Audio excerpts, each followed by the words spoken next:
Hi there, welcome to Carcassonne with Yze.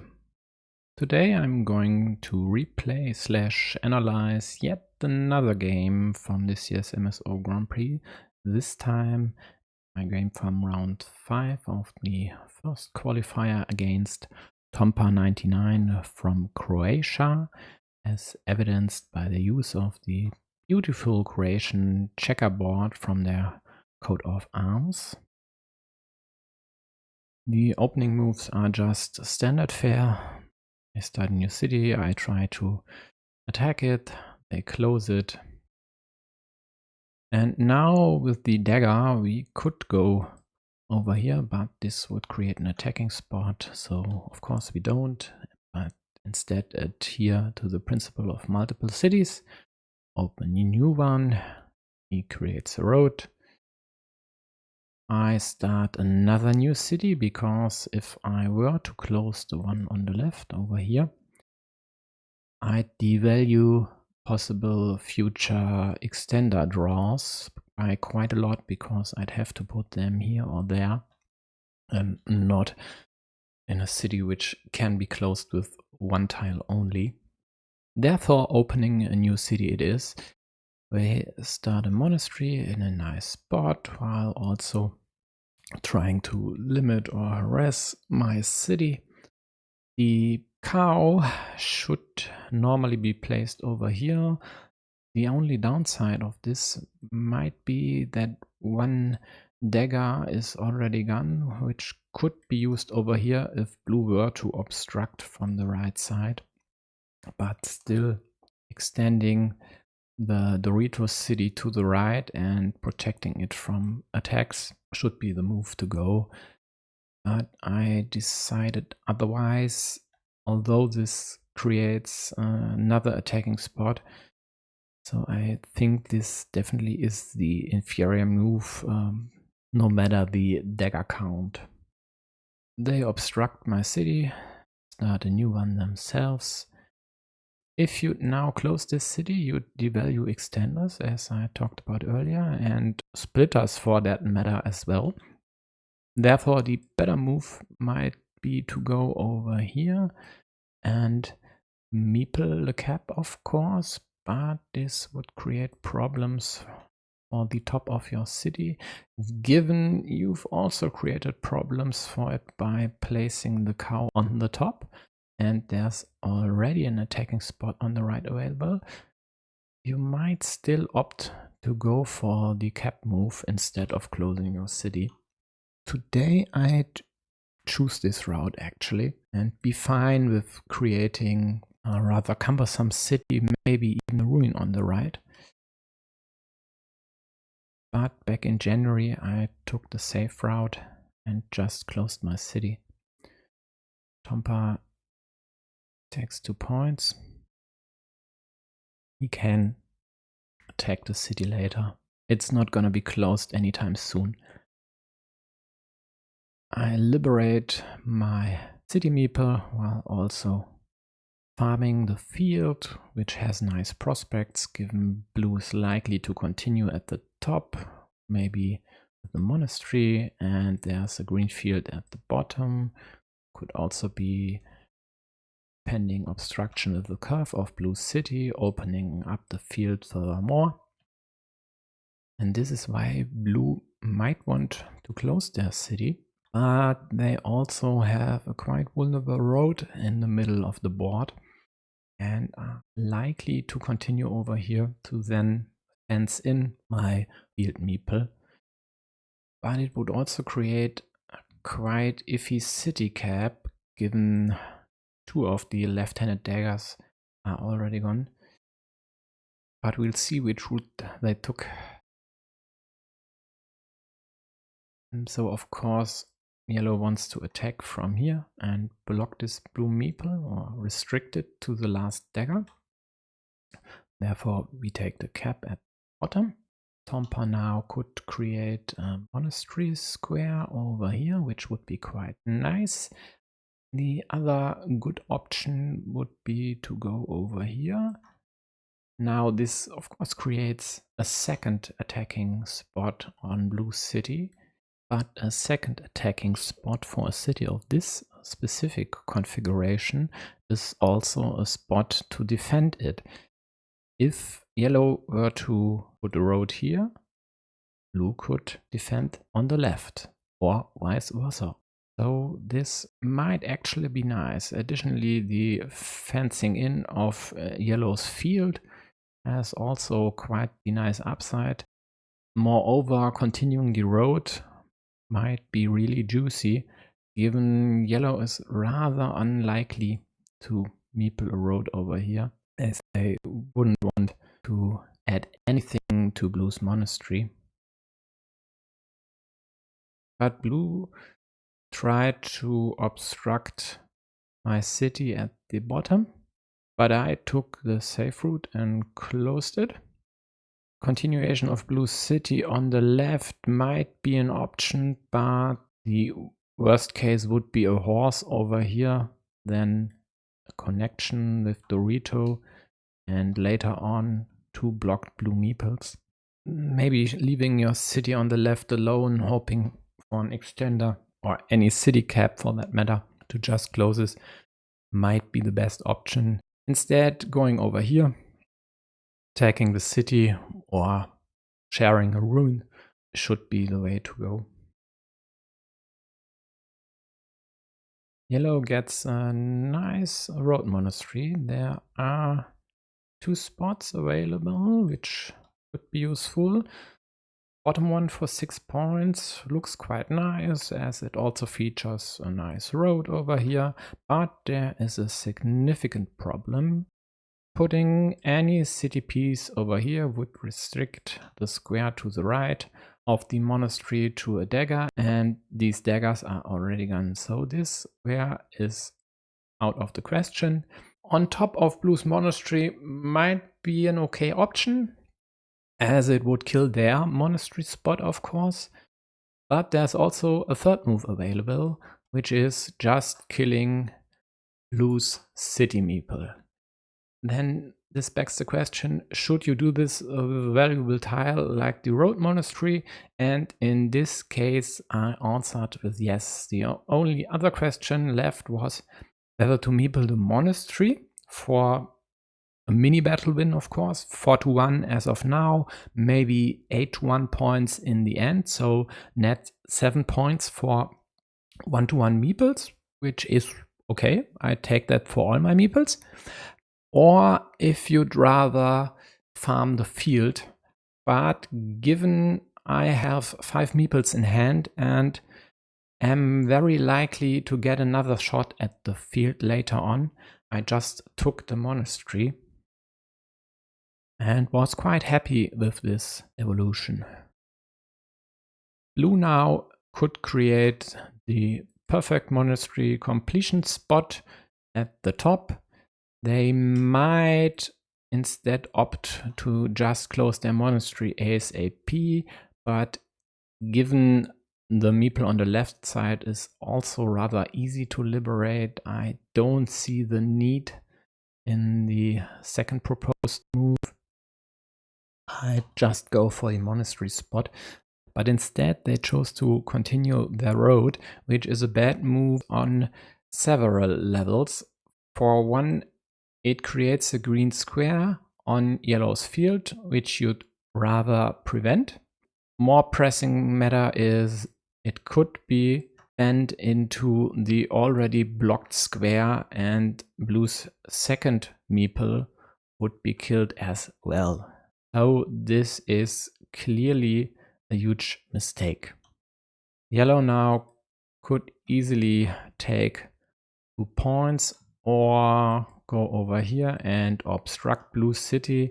The road is a bit iffy because it would share at least 1 square with blue's monastery, but given there's also the upside of maybe taking a Dorito or a horse over here and then try to restrict or kill the top square of blue's monastery, it might be quite a nice option and maybe even better than just plain and simply taking 2 points. blue hasn't caught on to the perilous nature of their road over here and is very unlikely to restrict yellow's intentions of bending the road into the blocked square.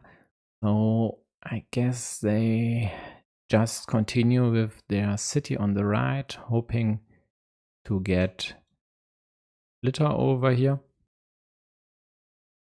And here is the expected problem. When you don't have any open city caps, you get an extender and have no really good use for it.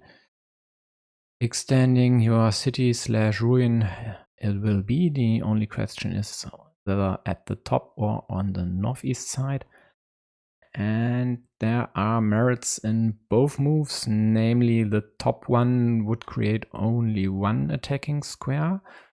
But the problem is if blue takes it, there's still a nice chance to run away with a huge city. So I guess I'd rather take this spot. That'd be 2 attacking squares and the middle square to connect both city parts is still undecided. It could be blocked. There could be other attacks incoming from the right, or even if the city were continued on the right side of my part from there. So it's way more flexible and not that risk inducing as the other move. For example, Tompa could put their cow over here, and if the field were on the right side, you could use a vertical splitter to attack the city here and then close it at the top and just wait for one of the 3 Doritos over here and run away with the game, of course. This is why you shouldn't put the horse like this. Instead, this way is better. If yellow now attacks over here, just simply put a straight there, kill this field, 2-to-1 mini battle. Instead, they just dump the cow. Yellow gets a monastery. There is still this spot available and it might be quite useful to take it. But yellow went for another route, which is taking the field while also taking away possible continuations with a straight or straight-ish tile from blue's road. So blue has to put the straight wagot in another place. They choose to obstruct yellow city from the right side, of course, because on the left you could create problems for your monastery. This is a fine move. Yellow prevents the possible kill of this spot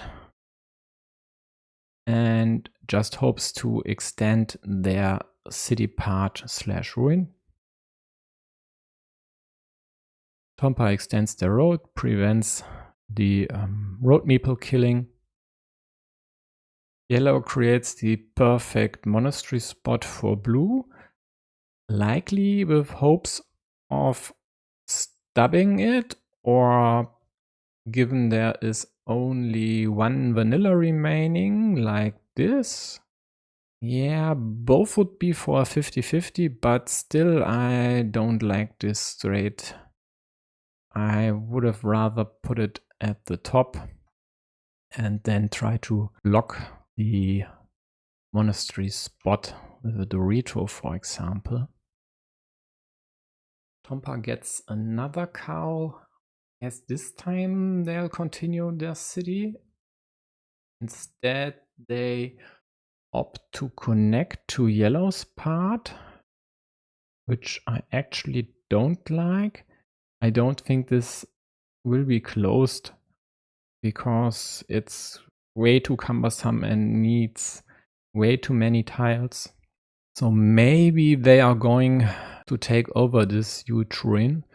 It's worth 11 points at the moment. Might even extend to somewhere around 20. So this might be worth it. But the other option would have just been to extend your part and then try to limit yellows and prevent it from further tension, maybe over here, which I would have liked a little bit more.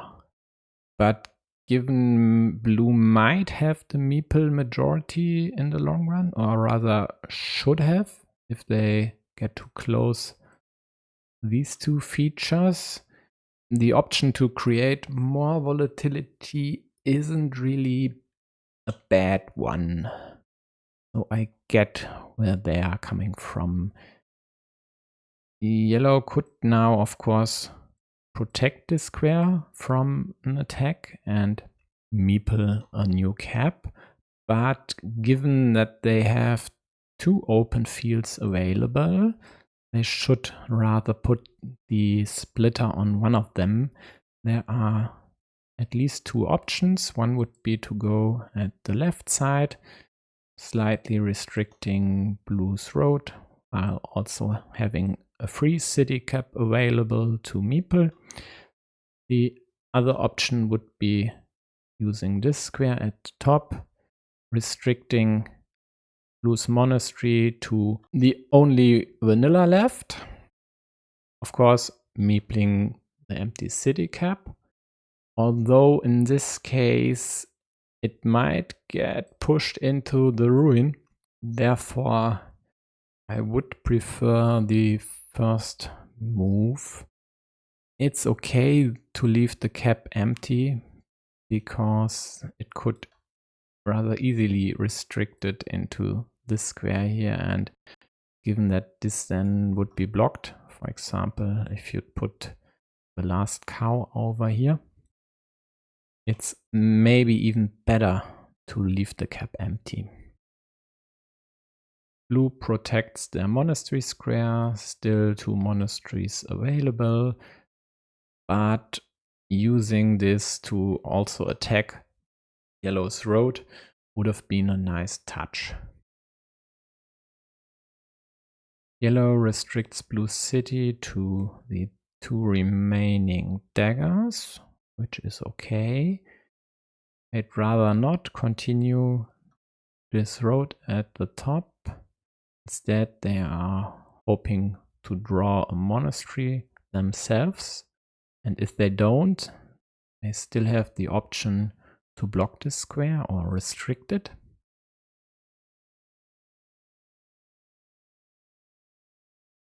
Blue simply takes a new city on yellow's field, so just 1 point for them. Yellow does more or less the same. And another city for blue. Now it gets interesting because this field over here is worth 15 points if someone were to connect at the marked square. And this means blue has to attack it. If not with their next move, then sometime down the road.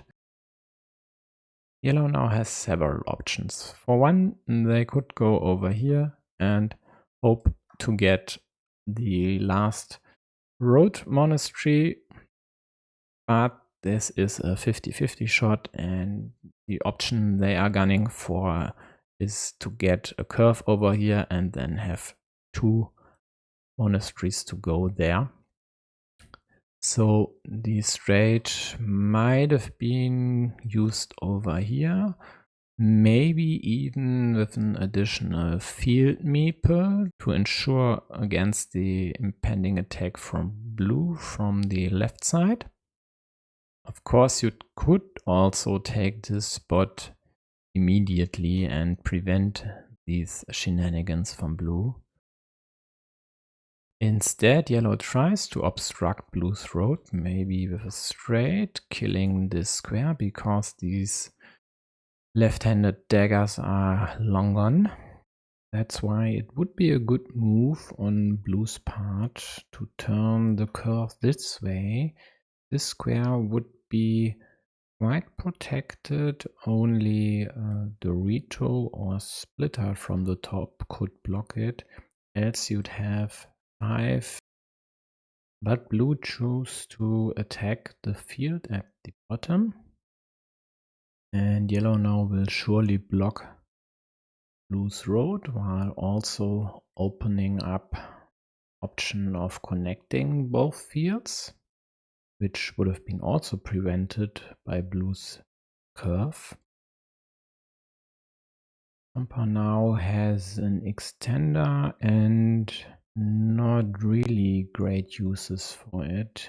He could opt to block yellow's monastery square over here, effectively killing the option of the field monastery next to yellow's road monastery. Else he might go on the ruin just to prevent yellow from attacking from the top, considering yellow has 2 meeples in hand and blue just 1. Or of course he could just dump the tile somewhere. But this way there's a rather large ruin over here, considering the c4 and other big tiles are still out there. And yellow prevents any option of attacking this ruin. Now blue gets a splitter, which could be used to obstruct yellow's monastery while also meepling the field. But given this is blue's last meeple, I deem this rather unlikely. Maybe they just do this move without a meeple and hope to get the city caps to clear off later.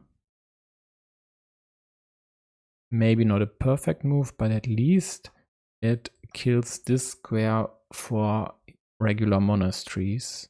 A road monastery could still be placed there because there are 2 starting tiles available.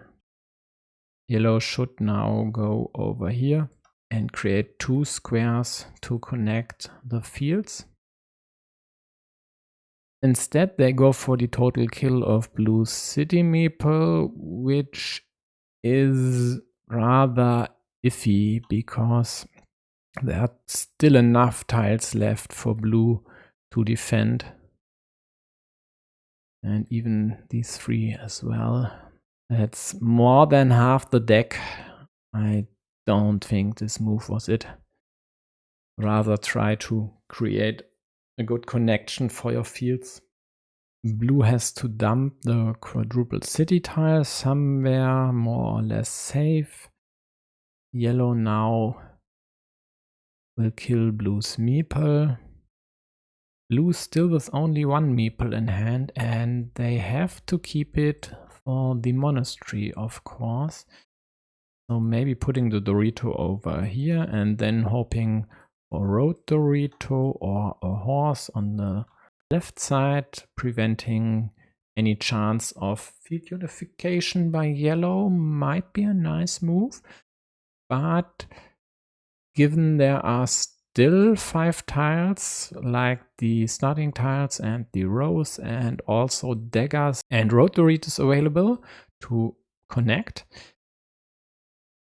it's not perfect, but it might have some upside. Instead, blue just dumps the Dorito while also restricting 1 attacking option on the field. And yellow gets one of these Doritos, hoping to get some straightish tile to connect fields, while also creating a nice juicy road with still 2 crossroads in the deck. Blue just takes city points. Yellow might now go for this field over here on the left.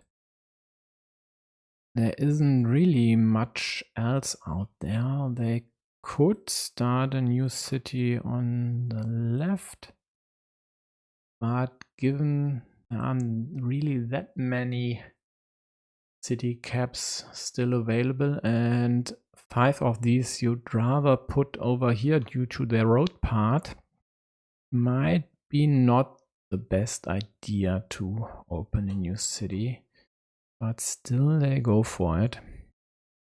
Tompa now with a straight might try to create an attacking platform on yellow city, because there's only one cap with the field side in the deck. And this is what they are gunning for. Yellow now with an interesting decision. Do you just put the monastery over here, adding 2 cities to your field, while also 1 point to your monastery? Maybe meepling the monastery for 8 points. Or do you use the predefined monastery spot? This would be quite the greedy move, but given the field at the bottom could still be taken over by blue, yellow might be needing to score some points. And even if you liberate this blue meeple, might still be the best move. The square at the top left wouldn't be really vulnerable, because there are still enough crossroads and city plus road, city plus curve, city plus crossroad tiles out there. So any restriction by blue doesn't have that great chances. Another option would be to save your field connection over here, but then you can't meeple the monastery, of course, because it's your last meeple and it would be a dead one, and that's rather reckless. So if you go here, it's without a meeple, and as I said, yellow might be needing to score more points, and this is exactly why I did go for the rather greedy and risky move. Blue now could attack the field here, but this would risk getting blocked over here with a regular monastery, and therefore you would rather abstain from this and wait for a curve, so you have 2 roads available. As there's no road to take, not even a 2-pointer, maybe they could go over here and restrict this square. Even if it's only a slight annoyance, it might take yellow 2 or 3 moves to liberate their meeples, which would be of great value to blue, of course. Another option would be to obstruct the city on the left. There's only really one piece for the top square, namely the vertical splitter. The cow would also fit, but it's rather cumbersome. This situation with only 20 tiles to go, you'd like to complete your cities with 1 piece and not needing 3. So that's a good choice by blue. Yellow immediately liberates their road and monastery meeples. So in hindsight, it might have been a good choice, but we'll see if they are successful in the end.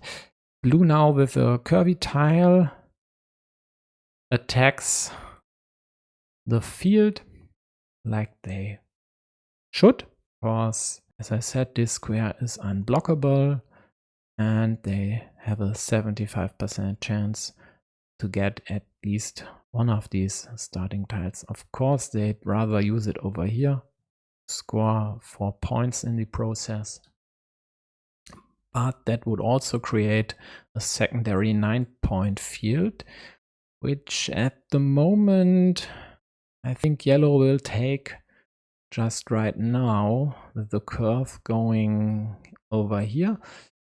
The only question would be whether to turn the roadside to the left or to the right.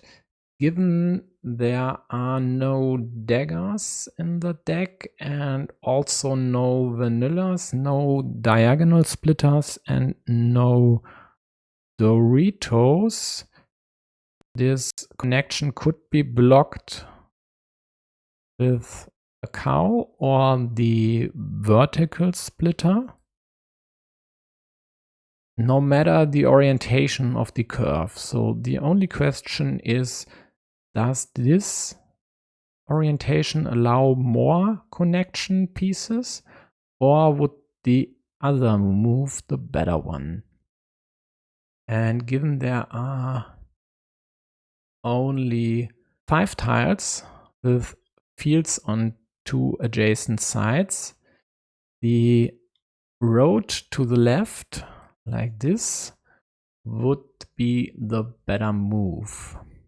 Additionally, going like this obstructs any further attack from blue from the right side, as it would also create the rather problematic double field side square for them. But yellow with the imprecision.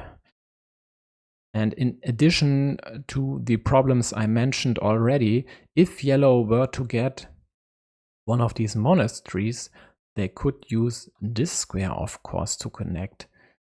So taking the field this way actually wasn't the way to go if your intention is to connect to the field. And I think it should be. Blue now connects to the field.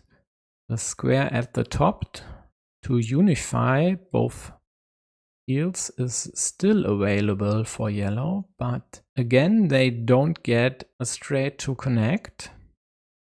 So yellow now with the road monastery. They could of course go over here and then hope for the starting tile to close their monastery on the left. The problem would be that they'd allow blue into their field this way, and blue of course could meeple this tiny farm on the right side beforehand, which then would also be connected for a 3-2 majority for blue on this field. And given that this situation at the top, the unification of both fields, still isn't resolved, it might not be in yellow's best interest to create that much volatility. Instead, they maybe should just go over here and put the road to the bottom, still protecting their field unification option. There are 5 tiles available. Of course, blue would try to attack this, but it's rather tricky because blue couldn't kill this square with anything except for the straight if they'd put it here then. So this would be my choice now. Let's see what I did back in January. I opted to take 3 points. I'm pretty sure this wasn't the best move available. And now we'll see that blue will block the unification for good. Yellow takes 4 points, of course not here, because they don't want this meeple on their field. But blue responds in kind, taking 4 points and taking this field from yellow. It's at 15 points now, but yellow has a secondary field over here for 9 points. So given the scoreboard difference of 4, this works out in yellow's favor ever so slightly. So the game is still undecided. Actually, let's take stock accurately. The difference on the scoreboard is 4 points for yellow. Yellow has a 6-point field at the top, a 9-point field at the bottom. Blue's field in the middle is worth 15 points, so these fields equal each other out. And then there's the road and ruin by blue, which nets them 7 points, the same as yellow's monastery, which leaves us with these two meeples on the left side, netting 2 further points for yellow. So yellow is ahead 6 points. Both have only 1 meeple in hand, and blue won't get any meeples back. Considering the remaining tiles, blue can't just willy-nilly attack the field and unite it, because that would only net them 6 points for these two cities and 9 points for the cities they'd steal from yellow. So 15 points in total for plus 9 points. 9 points, which could easily be surpassed by yellow by scoring, for example, this 3-point road and then another 6-point road, or the 6-point road up top, then in the end a 7 or 8-point ruin. So it's a rather juicy board, but to yellow's chagrin, they only have a straight in hand, and most reasonable move to score points might be this one, and then hoping for 2 road ends on either side of this road. They could also try to limit blue's attacking options on the field at the bottom, but that's also easier said than done, because if you put the straight over here, blue could still attack from this square and connect with one of the crossroads and then hope to get the monastery or curve over here. But still, this square can be blocked easily by placing the monastery on the square left of it, or getting the curve and then blocking like this. It's more or less a stalemate, and both might actually opt to just stall with tiles like a straight. And this is why yellow just puts the straight somewhere rather safe, maybe hoping blue might even attack the field, because then they need tiles for these two squares, which actually aren't that easy to get. And in the meantime, yellow could just score points. Blue indeed attacks the field, so now the score is tied. And yellow can now just score 3 points. So they are ahead by 3. Blue kills this road. Would have scored 6. Yellow with the butterfly might opt to take 2 points or pre-finish their city on the left, hoping for the last splitter, and that blue won't block the city with a curve or crossroad. Note the cap placement, so the next rows could finish a city for them. But blue gets the last rows and of course closes the city.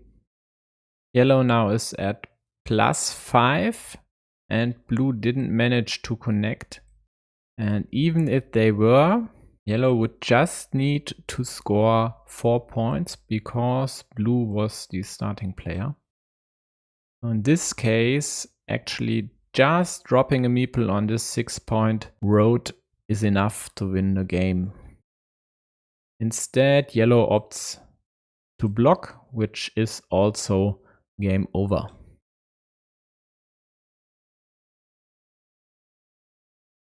And then they take 5 points.